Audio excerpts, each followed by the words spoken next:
네, 여러분 안녕하세요. 코아스 말씀드립니다. 코아스는 이화그룹건과 관련해서 이화그룹이 감자를 해서는 안 된다는 건에 대한 소식이 가처분 신청 인용의 공시가 나온 거 여러분 어느 정도 이제 알고 계실 겁니다. 이게 이제 결과가 나왔고요. 그래서 요 부분에 대한 거 제가 말씀을 드릴 거고요. 그리고 코아스 자체적으로 두 가지 중요 공시가 좀 있었어요. 네, 요거를 잘 해석을 해봐야 될 것 같습니다. 그리고 추상 공시는 그럼 어떻게 되는 건지, 네, 이런 부분들 우리가 알아보는 시간을 가져보도록 하겠습니다. 네. 그리고 영상의 끝부분에는 잭팟 좀 말씀을 드리니까요. 공략하셔서 꼭 잭팟 터트리시기 바라겠고요. 네, 코아스 바로 말씀드릴게요. 네. 여러분들의 구독, 좋아요, 알림 설정 대단히 감사드리고 있고요. 이게 코아스 장중 정보나 긴급 사항은 무료 텔레그램 방에서 제가 도와드리고 있습니다. 코아스 입장이라고 문자를 꼭 주시면 텔방에 초대를 해드려서 타임을 놓치지 않는 매매를 좀 했으면 좋겠다는 생각입니다. 꼭 문자를 주세요.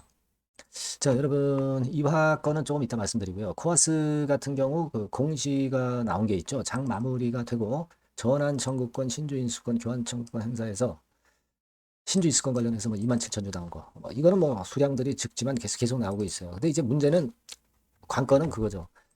이 추가 상장 공시가 좀 나와야 되는 것이고, 그리고 그 이게 일단 그 시장에 상장이 돼야 되는 건데 추가 상장이 지금 현재 계속 유예되고 있잖아요. 네. 그거는 신주 상장 금지 가처분 신청 때문에 그랬던 겁니다. 자, 그런데 신주 상장 금지 가처분 신청을 했던 이 결과가 나왔는데 채권자 전병호 씨에 의해서 했던 거죠. 그죠? 근데 이게 기각이 됐어요, 지금. 기각이 됐습니다. 기각된 사유는 돈을 안 냈다는 거죠. 네, 돈을 안 냈다는 겁니다. 돈만 냈으면은 이게 기각이 안 될 수 있었는데 좀 유감스럽게 됐네요. 자, 이건 어떤 의미가 있을까요? 근데 제가 볼 때는 그러면 전병훈 씨가 그렇게 했었다. 그러면 제3자가 또다시 이런 건에 대한 신주 상장금지 가처분 신청을 제기할 수가 있는 겁니다. 그죠? 전병훈 씨의 신주 상장금지 가처분이 기각됐을 따름이에요. 예전에 그 박태영 씨라고도 냈다가 일단 취소를 했죠. 그죠? 박태영 씨하고 전병훈 씨 건이 있었는데 박태영 씨는 취소를 했어요. 근데 전병훈 씨 건 기각이 됐으니까 뭐 다시 박태영 씨가 가처분 신청할 수도 있고요. 제3자가 또 채권자 중에 한 사람이 또 신주 상장금지 가처분 신청을 제기하면 그러면은 10이나 BW 물량으로 나올 수 없는 겁니다. 아직. 그죠? 그러니까 추가 상장 공시 뭐 이런 것들을 우리가 계속 확인을 해 나가야 돼요. 이 추가 상장 공시 일전에 그 상장 유예 건에 대한 코아스 측에 대한 이야기가 있었죠. 아, 그게 이제 취소되고 박대영 씨 건이 이제 취소됐었는데도 상장 유예가 됐고 상장을 해주지는 않았었어요. 그죠? 그러니까 이거는요, 가처분 신청이 기각돼서 바로 어떤 추가 상장이 돼서 물량화되는 그런 부분은 확인이 돼야 되는 것이지 확인을 안 한 상태에서 우리가 섣부르게 물량으로 나올 것이다. 이렇게 생각할 필요는 없습니다. 그렇게 말씀을 드리고 그리고 이와 건과 관련해서는 여러분들이 좀 알고 계시겠지만 감자는 못하게 됐어요. 이와 전기는. 그죠? 네, 이와 전기는 감자는 못하게 됐습니다. 이게 장중에 계속 얘기가 나왔었고 그렇기 때문에 코아스 같은 경우 아침에 밀었다가 낙폭을 확 땡겨버리면서 보합 근처로 마무리가 된 겁니다. 그죠? 그러니까 긍정적인 상황이 발생을 한 거죠. 그 건입니다, 여러분. 그래서 이에 대한 기사가 또 이런 식으로 또 다른 그 사이트에서 또 매스컴에서 얘기가 나왔던 기사 요거 확인하실 수가 있겠고요. 자, 그래서 이렇다면은 여하튼 지금 현재는 이제 부분적으로 감자만 일단 못하게 되는 주총은 개최가 될 수 있는 것으로 그렇게 보여집니다. 그죠? 네. 그렇기 때문에 이 부분을 좀 잘 봐야 되는데 주총이 이제 정관 변경의 건하고 또 하나는 이제 감자건 그리고 세부 사항은 나중에 정정 공시한다. 막 이런 얘기가 있었습니다. 과거에.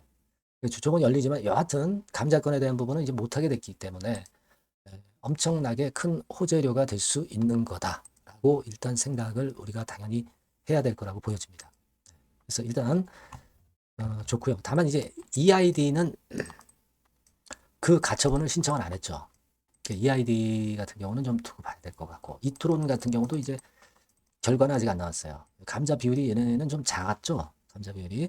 일단 이것도 우리가 주목을 좀 해봐야 될 것 같습니다. 네, 뭐 논리로 봐서는 이트론도 감자는 주총에서 함부로 할 수 없는 것으로 그렇게 결론이 날 걸로 보이는데 좀 하여튼 추이는 좀 봐야 될 것 같습니다. 그래서 지금 이런 여러 가지 보면은 코아스가 반전을 할 수 있는 어떤 명분은 어느 정도 나와 있는 상태예요. 추이를 잘 봐야 될 것 같고요. 이에 대한 빠른 소식이나 정보는 요 전번으로 코아스라고 꼭 문자를 주신 분들에게 제가 제공을 할 겁니다. 문자 주시고요. 무료 텔레그램 방 들어오실 수 있습니다. 코아스 입장 이렇게 문자 주시면 텔방에 초대해드려서 끝까지 여러분과 함께 갈 겁니다. 아시겠죠? 네. 문자 꼭 주세요. 네. 자, 그리고 제가 잭팟주 말씀드린다고 그랬죠. 지금 말씀드릴게요. 네, 잭팟주를 말씀을 드리는데요. 이 잭팟주 하면은요, 여러분. 뭐 1, 20% 정도 우리가 수익을 먹으려고 잭팟주를 말씀드리는 건 아니죠. 네, 1 내지 20% 가지고는 우리는 만족할 수 없습니다. 잭팟주라 하면은 뭐 일단 100% 정도는 상승할 수 있는 그런 정도의 종목이 바로 잭팟주가 되는 거라고 생각이 듭니다. 그래서 이 잭팟주를 말씀을 드릴 건데 게다가 리스크가 없는 생바닥 종목이에요. 그러니까 이미 급등을 한 종목들은 필요가 없다는 얘기죠, 여러분. 미리 바닥권에서 잡을 수 있는 종목을 추천하는 것이 맞지. 이미 크게 올라서 급등해서 리스크가 큰 종목은 추천할 가치가 없다고 저는 봅니다. 그래서 이 잭팟주를 말씀을 드리는데요. 섹터는 역시 전기전자 쪽입니다. 이 IT 쪽이 역시 그 신기술이 많죠. 신기술이 많습니다. 신기술 갖고 있는 종목들이 많아요. 시장을 리드하는 거는 역시 최종적으로는 항상 IT 쪽이에요. 그래서 이 IT 쪽에서 한번 선택을 해봤고요. 가격대는 2만 원 내지 4만 원 선입니다.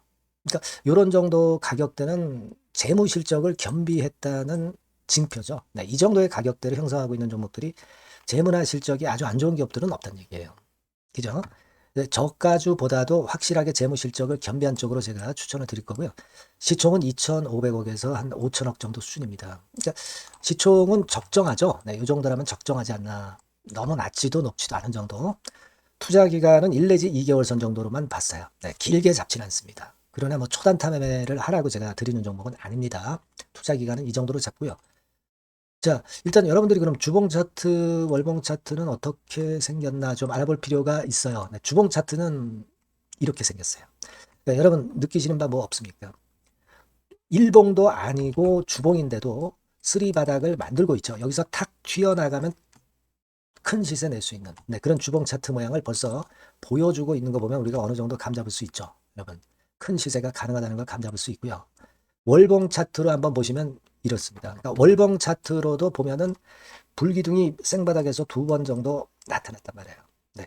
아주 긴 중장기를 보는 월봉에서도 이런 모습을 만들어줬다 이겁니다. 우리가 물론 아주 이런 중장기로 하는 건 아니지만은 월봉이나 주봉에서 벌써 모양이 형성된 걸 보면은 일봉은 어떻겠습니까? 그 분출하는 힘이 굉장히 강할 가능성이 높죠.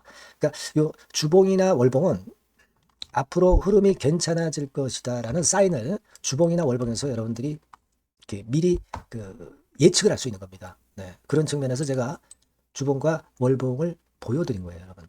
네. 아시겠습니까? 그거 하고요. 그리고 우리가 이제 수급이 뒷받침이 안 되면 안 되겠죠. 그러니까 웨인 메이저 동향을 한번 볼 필요가 있습니다. 웨인이 빨간 선이에요. 최근 한 달 동안에 보시면 웨인이 선취매해서 초강력 매집을 하고 있다는 건이 이 빨간 선 그래프에 나타나 있지 않습니까? 그죠? 그러니까 이거는 뭐 두세 달도 아니고 한 달 동안의 패턴이기 때문에 시작 단계로 볼 수가 있는 거예요. 네, 웨인이 강하게 먼저 끌고 나가고 있는 초기 국면이다. 이렇게 보시면 된단 말이에요. 아시겠죠? 네, 그겁니다, 여러분. 그렇게 보실 필요가 있겠고, 자, 그리고 웨인 메이저 동향까지 봤죠. 그리고 순이익 같은 경우를 우리가 볼 필요가 있어요. 순이익 같은 경우가 어떤 특징이 있나, 영업이익 같은 경우 어떤 특징이 있나, 요거 좀 살펴볼 필요가 있잖아요. 네. 그래서 그 부분을 말씀을 드리면 요겁니다, 여러분. 그러니까 여기는 조금 흐릿하게 제가 표시를 했습니다만은 작년 영업이익 대비해서 올해 영업이익이 무려 8배 정도 폭증할 수 있는 가능성이 있어요. 컨센서스가 그렇게 나와 있습니다, 여러분. 물론 이제 컨센서스하고 약간의 오차는 있겠지만은 뭐 5배면 어떻고 8배면 어떻겠어요. 그런 정도면 시세가 폭등할 것은 사실 자명한 거죠. 특히 그 순익 같은 경우는요, 5년 만에 큰 폭으로 흑자 전환했다는 겁니다. 5년 만이에요. 적자에서 흑자로 턴어라운드 됐다는 점입니다. 그러니까 이 실적 모멘텀도 대단히 좋다. 이걸 우리가 알 수 있고요. IT 섹터가 여러분 퍼 배수가 높죠. 뭐 1, 20배 가요. 근데 퍼 배수가 6배밖에 안 가, 지금. 예. 그만큼 저평가라는 얘기죠. 그리고 금년 ROE, 자기자본 수익률은 5 내지 90% 정도 예상해요. 야, 이거 대단한 겁니다, 여러분. ROE가 50 내지 90%면은요, PBR 배수가 5배 내지 9배까지도 갈 수 있다는 거예요. 근데 지금 현재 PBR 배수가 3배수도 안 돼요. 이런 강점이 있는 겁니다, 여러분. 네. 그거 생각할 필요가 있고요. 자, 그리고 여기 보시면은 순이익이 완전 흑자반전한 것까지 말씀드렸고, 영업이익 7, 8배 성장 기대. 그죠? 목표는 그렇기 때문에 우리가 뭐 더블 이상도 갈 수 있겠지만 일단 더블 정도로만 일단 보겠습니다. 아시겠죠? 그리고 가장 중요한 건 이제 그럼 재료가 뭐가 있느냐? 1, 2개월 이후에 이제 초강 재료가 등장이 되는데, 네, 이게 향후 5년간에 1000조도 아니고 몇백억도 아니고 2000조 시장이 개화가 된단 말이에요. 그 건과 관련이 된 이슈가 1 내지 2개월 후에 터져 나온단 말이에요. 근데 이 종목은 독자적 기술의 독점적 점유율을 갖고 있기 때문에 그래서 추천을 드리는 거예요. 그래서 이 관련 시장이 이제 늦어도 연말 내에 나올 거예요. 1, 2개월 후에 나올 것으로 예상되는데 만약에 늦어진다 하더라도 연말에 나올 겁니다. 그렇다고 한다면 해당 시장은 연말 연초부터 본격 성장하는 초기 국면이 되는 거예요. 아시겠죠? 자, 그러니까 이런 종목은 여러분들이 꼭 놓치지 말아야 되겠다는 거예요. 아시겠죠? 그러니까 요거는 여러분들 꼭 공략해 보시고요. 여기 나와 있는 바와 같이 그 잭팟주 이렇게 문자를 좀 주시면 돼요. 잭팟주 이렇게 문자를 주시면 제가 처음 사는 것부터 중간에 AS 그리고 파는 시점까지 끝까지 여러분과 함께 할 겁니다. 잭팟주라고 꼭 문자를 주시고 여기서 한번 잭팟 꼭 내보시기 바랍니다. 감사합니다.